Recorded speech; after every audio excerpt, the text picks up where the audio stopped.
घरी आल्या मला गावातून माझ्या म्हणजे भावांचे वगैरे कॉल आले की तुला पटकन यात्रेत यायचं आहे आणि सत्कार घ्यायचा. मला समजत नव्हतं नक्की कशाचा सत्कार. तर मध्ये मी एक यूट्यूबला व्हिडिओ टाकला होता. आमच्या गावातल्या एका मुलीचं मंगळसूत्र हरवलं होतं, सोन्याचं होतं, जे की 2 तोळ्याचं, आणि ते जर कुणाला सापडलं असेल तर रिटर्न द्या. त्यावेळेला लोकांच्या मला अशा कमेंट्स होत्या, कदाचित तुम्ही पण बघितला असेल व्हिडिओ, की आजकालच्या जमान्यात 2 तोळं सोनं कुणीच देऊ शकत नाही आणि हे शक्य नाही आहे. तू हा व्हिडिओ टाकून काय अर्थ नाही आहे, बट कुठेतरी होप्स होते की माणुसकी जिवंत आहे म्हणून. आणि चक्क 2 महिन्यांनी ते मंगळसूत्र परत मिळालेलं आहे. म्हणजे त्यांच्याजवळ व्हिडिओ पोहोचायला लेट झाला, बट जेव्हा त्यांना समजलं की बाबा या व्यक्तीचं आहे, त्यांनी कॉन्टॅक्ट करून त्या मुलीला ते परत दिलेलं आहे. आणि इथंच सोशल मीडियाचा कुठेतरी चांगला यूज झाला असं मला वाटते आणि त्याबद्दलच त्यांनी त्यांचा देखील सत्कार केला आणि माझा देखील सत्कार केला. खरंच खूप भारी वाटलं आणि काही खरी अचिव्हमेंट ना मला आज फील झाली. आज आमच्या गावची यल्लम्मा देवीची यात्रा आहे आणि त्याचीच पालखी घेऊन निघालेत सगळे. त्याच वेळी आम्हाला पण इकडे सत्कारासाठी बोलवलेलं. त्यात माझं छोटंसं भाषण आहे का. युट्यूबला, इंस्टाग्रामला तर मी ब्लॉगिंग करत असते आणि त्याच्यामध्ये आपल्या गावाच्या पण बऱ्याच गोष्टी शेअर करते. आणि मध्ये मला वाटते दिवाळीच्या टाइम मध्ये एका मुलगीचा मंगळसूत्र हरवलं होतं आणि तिने मला रिक्वेस्ट केली की माझा व्हिडिओ बनव, जर कुणाला सापडला असेल तर मिळू शकतं. बट मी ज्यावेळेला व्हिडिओ बनवला त्यावरती जवळपास 90% कमेंट ह्या निगेटिव्ह होत्या की आजकालच्या दुनियेत एवढं प्रामाणिक कुणी राहिलेलं नाहीये की ते सोनं परत करतील, आणि ते पण 2-2 तोळ्याचं. त्यामुळे होप सगळ्यांनी सोडले होते.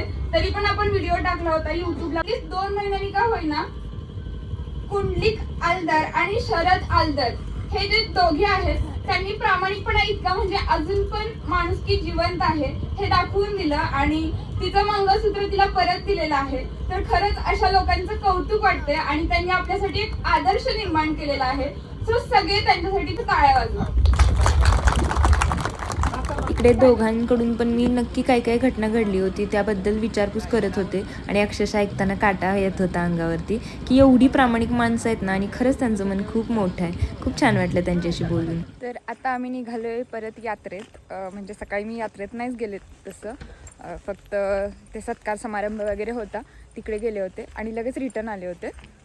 तर आत्ता मेन यात्रेचा जो कार्यक्रम असतो म्हणजे कीच, बऱ्याच जणांना माहिती असेल किंवा नसेल पण, तर ते काय असतं ते तुम्हाला बघायला मिळेलच व्हिडिओमध्ये. तर निघालो आहे. देवीचं दर्शन पण आत्ता घेणार आहे. सकाळी नाही घ्यायला मिळालं मला, कारण तिथं सगळा तमाशा वगैरे माणसांचे कार्यक्रम होते ते चालू होते. सो आत्ता सगळ्या लेडीज वगैरे येतात आमच्या यात्रेमध्ये. तर बघा आमच्या गावची यात्रा कशी आहे.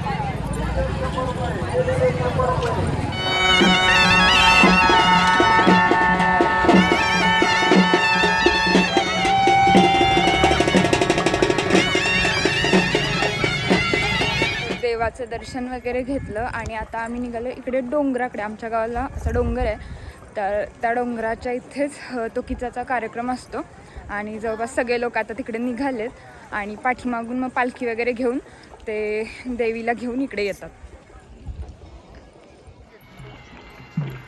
बघा लोक कुठं कुठं जाऊन बसलेत अक्षरशः डोंगरात. प्रत्येकजण बघण्यासाठी अशी प्रॉपर जागा शोधून बसले आणि अजून निम्मे लोक जात आहेत.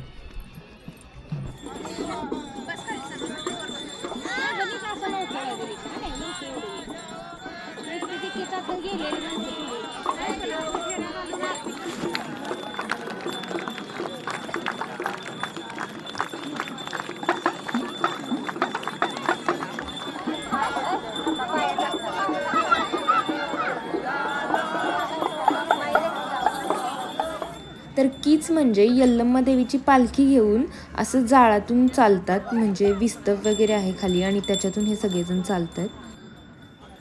तर आता किचाचा कार्यक्रम संपलेला आहे आणि सगळी लोक परत यात्रेत चाललेत. इकडं मम्मी प्रसादासाठी चिरमुरे वगैरे घेते आणि इथंच मला गरमागरम भजी तळताना दिसले आणि त्याच्या वासाने काय आपली जीभ थांबते का. सो मी मम्मीला जिलेबी आणि भजी पण घ्यायला सांगितलेत, जी की गावाकडची खरंच खूप टेस्टी असतात. आणि इकडे तुम्ही बघू शकता यात्रेत पण किती काय काय आलेलं आहे, पण मी ते काही घेतलं नाही. पण सगळ्या मुलींची तर तिथं गर्दी आहेच, प्लस लहान मुलांना पण खेळायला इथं खूप सारी खेळणी आलेत यावेळेला. आणि डबल बाहुले वगैरे आलेले असती तर तिनं खूप धम्माल केली असती. घरी आलेलो आहे आणि यात्रा छान भरलेली आहे, बट थंडी इतकी जाम आहे ना, आणि त्यात डोंगराचा भाग आहे सगळा, त्यामुळे इतकी थंडी आहे की बस. आणि मी तर अक्षरशः कुडकुडतच होते, बट छान वाटलं. आणि मेन आज जे काय ते माझ्या फ्रेंडचं मंगळसूत्र सापडलं, आणि ते सगळं ऐकून तिचा जो आनंद होता ना, ते ऐकून अजून छान वाटलं. बाकी आजचा ब्लॉग मी इथे स्टॉप करते. तर भेटूयात अशाच एखाद्या इंटरेस्टिंग ब्लॉगमध्ये. तोपर्यंत बाय बाय.